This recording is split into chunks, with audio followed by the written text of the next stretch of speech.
Welcome back at the Lamar Theatre in Amsterdam. We are live today with a lot of interviews with a lot of important people from Singularity University and other guests because we are at the Singularity University Summit in the Netherlands, organized this time by Singularity University, the Netherlands, the first branch outside of the US. And together with me is Nicholas Haan from Singularity University. Nicholas, what do you do at Singularity? Well, I have two roles. One, I'm the faculty chair of our Global Grand Challenge curriculum, and I also am the managing director of our Global Solutions program. This seems to be part of the whole Singularity thing. On the one hand, you have like educational kind of things, and on the other hand, you have like a business kind of approach. Is that the connection? Is it like Jekyll and Hyde, or do you work together, or how does it work? So yes, and there's another element to it as well. So there's that education and empowerment side. But there's the relation with the Global Solutions program is innovation and coming up with viable solutions to the world's biggest challenges by leveraging exponential technology. So that's really the connection there, is solve the world's biggest challenges by leveraging exponential technology and unleashing innovation. All right, sounds like a great challenge. And it's awesome. Yeah, and it's also very ambitious. I mean, solving the world's problems and and also the name, the grand challenges. So what makes a grand challenge? A grand challenge, a global grand challenge, is one that is globally relevant. A grand one is a big challenge, a severe challenge that we all face. And we can see that with things like climate change. We can see it with global, our food production systems, not just ensuring that people have enough food to eat, but ensuring that the way that everyone eats food doesn't have a negative effect on our environment as well. Water, any one of these challenges actually is global in its nature, and it's grand in that it's big enough to, if we don't solve them, will have great detrimental implications for the rest of humanity. And so how does this process work? Who comes up with a grand challenge? I mean, is it just you waking up and making a note and say, this looks like a grand challenge, we need to tackle this one? Oh, if that was the case, I would say time zones is a grand challenge. But no, it's not that whimsical. We've developed our Global Grand Challenges originally from our co-founders, Peter Diamandis and Ray Kurzweil. When they formed the university, they said, here are some grand challenges that we should be focusing on. So we've been working on those and iterating on those over the last few years to where we've now, through lots of discussion and also looking at what else is going on in the world, not least of which is the Sustainable Development Goals, which are now there. And you'll find that our Global Grand Challenges more or less line up with those.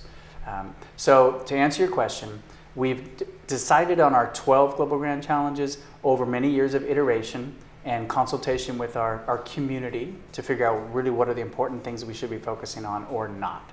So in fact, just recently, we've just launched the reframing of our Global Grand Challenges such that we have these 12, and we've identified the end state objectives for each one of the 12. Okay. So the world, and also a time frame in which they have to be solved? Not a specific time frame. We use heuristics, but we do feel within the next 2 or 3 decades. So you can think of the year 2050 as a bellwether year. I'd like to wake up the morning of 2050 and January 1st, 2050 and say, you know what? Job well done.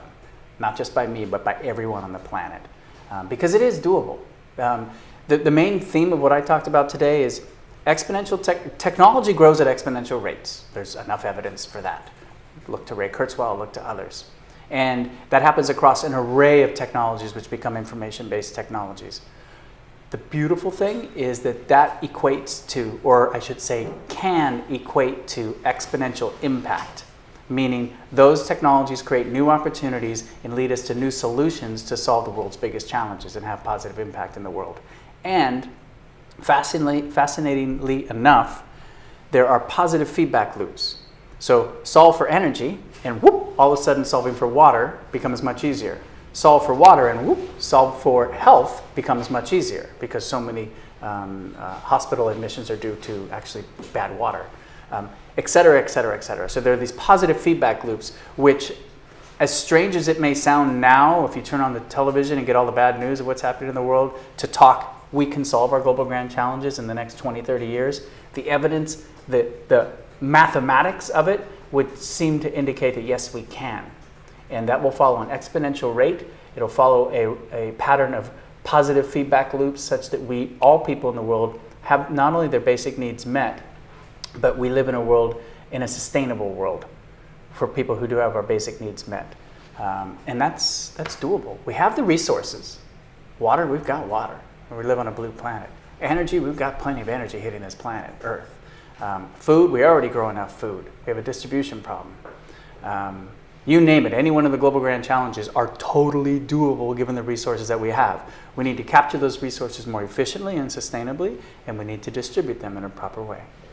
Now, Singularity University is all about technology. On the other hand, one could say that part of the solution for certain problems is not technology, but could be something else. I mean, you could say we all stop driving cars and we don't have a climate change problem, or for instance, or a little bit exaggerated, or if you talk about the food problem, it's also some large corporations that have a certain power. There's not enough distribution in knowledge, maybe, but maybe it's not entirely or not at all technology that could solve the problem. Why this fascination with technology? So on one hand, the fascination with technology is it does grow at these exponential rates, and it unleashes opportunities for us to be able to access resources in a more efficient way and to distribute resources in a more efficient way. On the other hand, sure, technology is not a panacea. Technology needs to operate within the context of the political environment, the cultural environment, the economic environment, the environment that it works in. And we encourage any innovator who comes through Singularity University to think about those system-level interactions of your innovation to ensure that your innovation is going to have the desired effect. Interestingly enough, technology can help humans overcome our own weaknesses, our own inherent biases. We have a number of situations right now. You pick a social problem like learning. Many people don't have access to learning right now. Well, if we wanted to, we could deploy enough teachers, we could build enough schools and distribute enough books in order for people to have education. We don't do that. We have, because of the way that our governments are set up, the way that our economic systems are set up, we don't do that yet. But now with technology happening, put a cell phone in the hand of a child or a woman or a man in any part of the world, and he or she has access, assuming they have access to the internet, has access to as good of an education as you and I can have. Technology can help us overcome our human limitations, and it will help us overcome our human limitations. As long as you don't start playing games on your cell phone and start educate yourself. Sure. The same thing applies to anyone, anywhere in the world. In fact, I was just reading something about in Japan. There's this issue of youth staying indoors and playing games like for months at a time. Even in the United States, we have this issue of people who would otherwise have their basic needs well met, living rather depressed lives, taking opioids and being suicidal and depressed. And that's why, in our new framing of our global grand challenges at Singularity University, we have prosperity there as a global grand challenge. And we've just reframed that challenge such that it includes the phrase, the ability to thrive. So prosperity is not just about economic growth, and it's not just about eradicating extreme poverty. It's ensuring that all humans around the world have the ability to thrive. So that opens up the door to innovators to focus on human fulfillment, for us to tap into the latest developments of positive psychology, and ensure that we create a world where not only do we have our resource needs met, but we also actually live fulfilling lives and are happy. Because that might be the grand challenge that you create with all these grand challenges, because if you have solved all these world's problems, what will people have to do with their time? I mean, if you would do that now, you would get war, I suppose. I mean, if people didn't have to go to school and didn't have to go to work and still have enough food and drink to live their life, what would they do? Well, I know what I would do. Right. I would go on more. I'd go on more adventures. Right. I'd dance more. I'd be more creative. I'd write poems. Mm-hmm. I'd spend more time with people I love. But taken at the population level, I mean, you're asking a very legitimate question. And we are in, we're in a new era where no one knows what's going to happen. What we do have a hint at is there is going to be technological unemployment, or at least disruption of employment. One study from the Oxford Martin School suggests that upwards to 50% of jobs today will not exist a few decades from now. Now, we don't know if new jobs are going to be created that are even unthinkable right now because the world is going to change, or if in fact blue-collar, white-collar jobs will just not be there. That's possible as well, and there are people very concerned about that. So this is a legitimate question. What will we do with that time? I think it will be a major disruptor to the global economy. There are some solutions being put on the table, such as basic minimum income, to ensure that people do have the basic means for living. But from a philosophical meaning of life perspective, what does that mean? What does the role of work do for us? It's anyone's guess, quite frankly. What it does mean is I'm asking you. Yeah. you're the thing expert here. is we don't know. No one knows. No one knows. We have hints at it. We do know that humans are incredibly adaptable. We're an adaptable species. That's why we're here now. And we do know that it's in our nature to be creative. It's in our nature to be innovative. It's in our nature to be explorers. It's in our nature to be self-destructive. It's in our nature to be, well, is it in our nature to be self-destructive to a limit? This is a good question. It's certain elements of society, certain people who feel disenfranchised, who don't feel like they're getting a fair shake in society, it might be in their nature to protest, and protest violently. I show a video during my talk, I don't know if you saw that, of two monkeys in a cage in a laboratory environment. The monkeys have been trained that if they give the researcher a rock, the researcher gives them back a cucumber, right? Except for this time they did something a little differently. Two monkeys in the cage and they can see each other. So this monkey gives the researcher a rock, he gets a cucumber, he's happy. Next monkey right next to him gives the researcher the rock and he gets a grape. All of a sudden, and this monkey sees it right away. Grape? You got a grape for giving a rock? I just gave a rock and what the heck? So the researcher gives this one a monkey, this monkey number one gives the researcher a rock again, and the researcher gives him a cucumber again, takes the cucumber and says, throws it right back at the researcher. Says, you take that cucumber. He's not happy with that anymore because the game changed. So, but that's exactly what you're doing with Singularity University. You're basically trying to change the game, and I understand that you see technology as a force of nature, something that you can't control. It's going to happen anyway, and that might be you might be thinking that, but there's a lot of people that are not aware of all this technology and the implications and how good it could be for them. They don't understand it. They might fear it. They might fear it. So how do you deal with that? Mm-hmm. So number one, at Singularity University, as far as the technology is concerned, we're agnostic. We're observers of this. And if anything, we try to leverage it for good. We try to encourage people to use this exponential trends in technology for positive outcomes, for positive social outcomes. Sure, but and then the way you're organized, you're really fan of new technology. I mean, it's not that you're not advocating it. Absolutely, but we're not the creators of the new technology. No. Right? So we're the ones who are keeping on the cutting edge of what's going on around us in this world so that we're aware and we communicate to everyone else around us who wants to listen to us of this rapid pace of technological change and the opportunities it creates, not just for innovators in Amsterdam or in Silicon Valley.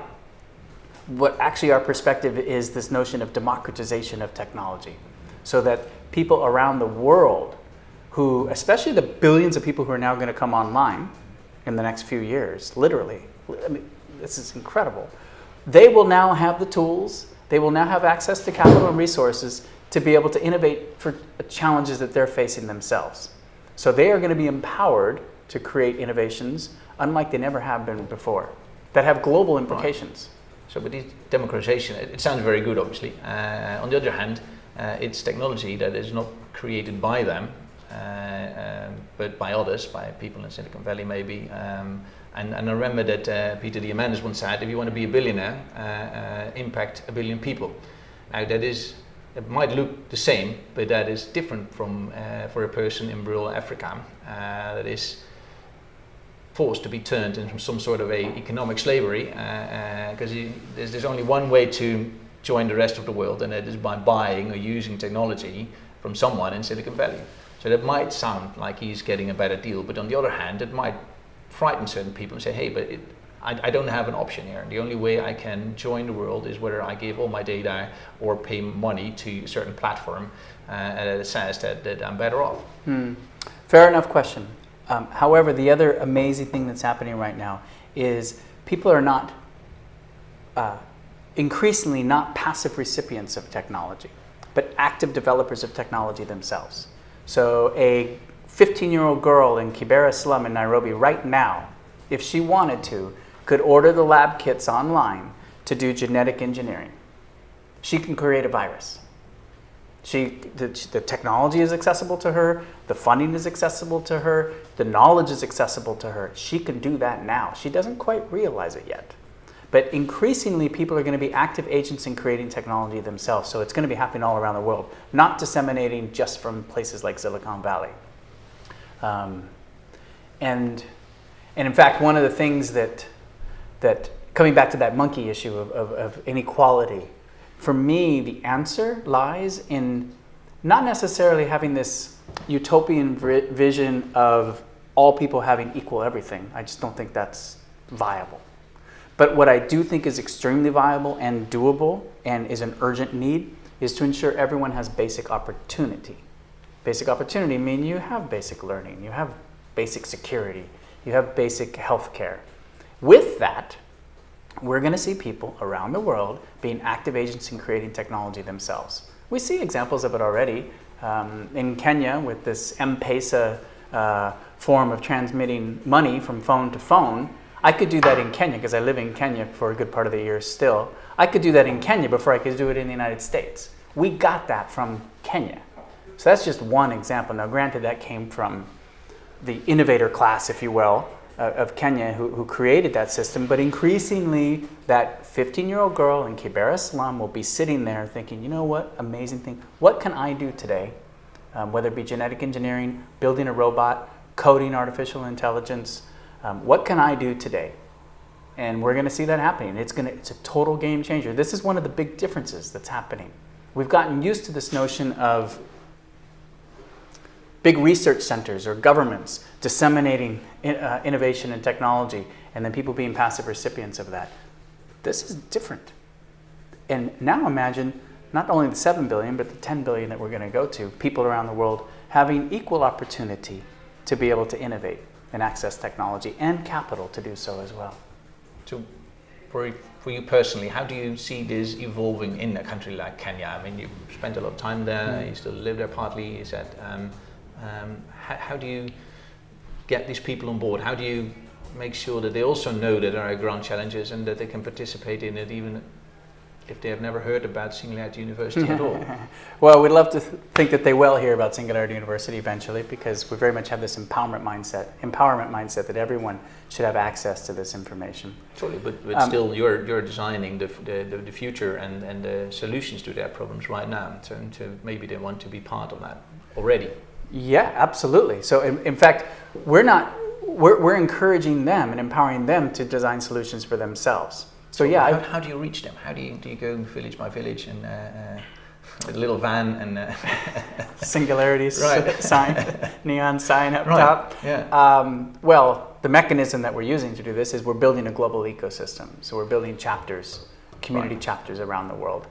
We have one here in Amsterdam. We have one in Eindhoven. Sure. But these are pretty top-down. Usually starts with events where you have to pay a lot of money, or so they're not really accessible. So we would use a different model. So good point. So we would use a different model. So number one, we would do the same sort of chapter thing. So I can easily envision us having a chapter in Nairobi eventually, and then having chapters in smaller cities around Kenya eventually. Our content's going to go online. A good portion of that will be available for free. So people will be able to have access to the content and the knowledge. Once they have that cell phone or anything to access this content? Yes, but I think that is following this powerful exponential technology trend. they will have access to a phone. Sure, sure. No, I don't disagree on that, but it's more like when the poorest people are reached by the technology, but they will be the last one, and that's the first time they will actually understand these things. So, so is there not a way to include them a little earlier in the process? Well, we do, so to some degree, and we have difficulty scaling on this. So I'm the managing director of our Global Solutions program, and because it's entirely funded by Google, well, no, let me take that back. A good portion of it is funded by Google, and then local country sponsors in countries around the world hold innovation competitions called Global Impact Challenges, and they sponsor the winner of the challenge to come to SU. The point being, everyone who comes into that Global Solutions program is entirely funded, meaning when we do selection, we can do it based on meritocracy alone. Now, your question is still valid, it's valid in two ways. One, because it's meritocracy, we're looking for the brightest, most brilliant, passionate innovators around the world. And two, and what that means is clearly the people who have a competitive edge for that are people who have already been to a good university, et cetera. And two, that doesn't scale very well. So we're very aware of that. And we're trying to come up with ways to get this information in the hands of people around the world. And the cell phone is the obvious solution to that. But I could also see us building out these chapters so that these become community organizations where people get together and talk about the implications of technology on their lives. Final question for the Western world. We're in Amsterdam here, so what can a ordinary person here... Dames en heren, de voorstelling in de Wim Zonneveldzaal gaat weer beginnen. Little interruption, yeah, this is the next session, yeah. So for ordinary people just living here in Amsterdam with an ordinary job or an ordinary business, and what can they do and how can they inform themselves and how does this impact their lives, their businesses on a short notice? Because they feel a little bit lost. So what can they do? If I'm a business owner, what can I do tomorrow to say, okay, my bakery, I want to change it, or maybe I have to think about how my bakery is going to look like in 10 years, or will they not be impacted by that? They will be impacted by it. Almost any industry is going to be impacted and disrupted by this exponential technology. So people would do well if in any industry that they're in is to map out, to look at our content, attend our programs, go on our Singularity Hub website, which is entirely free. Anyone can access that information. Sure, but this is like a local bakery owner. It doesn't speak English very well, and to use Google Translate. But basically, the idea would be to identify which of these exponential technologies. Sorry about that. Dames en heren, de voorstelling in de Wim Zonneveldzaal gaat weer beginnen. The second time. So basically, so this bakery shop, what can he do? To identify which of these exponential technologies are likely to have impact on their business. And then either start a new business that leverages that or rethink your business model. Because business won't be business as usual. Businesses are going to change. So if you have that bakery, whether it's your marketing strategy, leveraging social media, or the way you produce your muffins, are you really going to be able to compete with the person who's using robotics next door to make the muffins? You have to be anticipating how these changes are going to come online and prepare yourself. Okay, thank you very much. So this was our second live interview from Singularity University and Summit here in Amsterdam. Stay with us with a lot of extra interviews and we'll see you around.